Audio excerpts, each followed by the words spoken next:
everyone, my name is Adam Lesser, and this is my introduction for educational leadership. A little bit about me: I am a science teacher at Salina South High School in Salina, Kansas.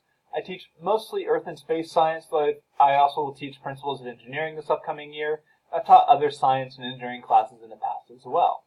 As far as extracurricular responsibilities, I am a Scholars Bowl coach as well as a robotics coach. I actually team up with other teachers for both of those, which certainly helps when they overlap in the early part of the second semester. But I really enjoy getting a chance to work with students through both of those opportunities. As far as a person who's had the most influence on my life, I would say it has to be my mom, both through me becoming a teacher and as well as just a lot of my own personality. It seems like most people are going to match with one parent more than another, and my personality definitely laps a lot with my mom and how we kind of approach things and how we interact with other people as well.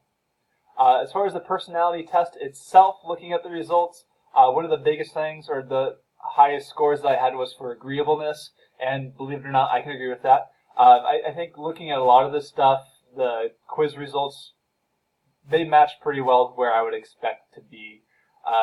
Extroversion, I know that I'm not a very extroverted person. I remember when I first started teaching, I had this kind of internal fear of how am I going to interact with students when they come in if we have any downtime or something like that. And it seems like something that's so weird to think about now, but that was definitely something that was on my mind at the beginning. And I'll say that as I've taught more and more, since this will be my 8th year coming up, I feel like I've kind of broken out of that a little bit and developed better habits.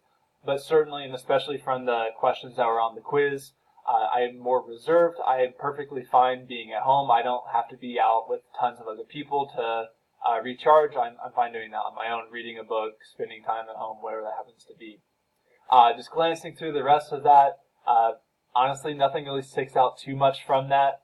The intellect/imagination, I thought that was kind of an interesting mix of categories, how they combine both of those things together. And as such, I think that my score fits there pretty well. As far as the leadership theories that I've been looking at, the two that stood out the most to me would be situational leadership as well as authentic leadership theory.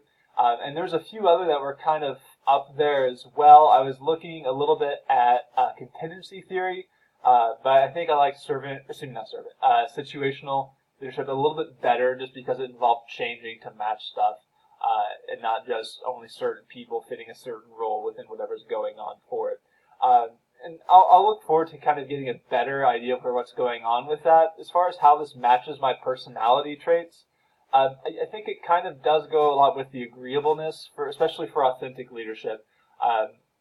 Being able to have empathy for other people and kind of use my own background as a basis for that, I can see how those can certainly go together.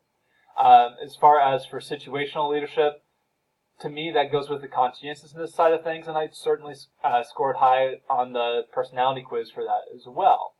So I think that they do match up fairly well. As I was reading through the 15 different examples, those are the ones that stood out the most to me, and I'll look forward to getting to know more about them in the future. I'm looking forward to this class and happy to see what I can learn. Thanks for watching.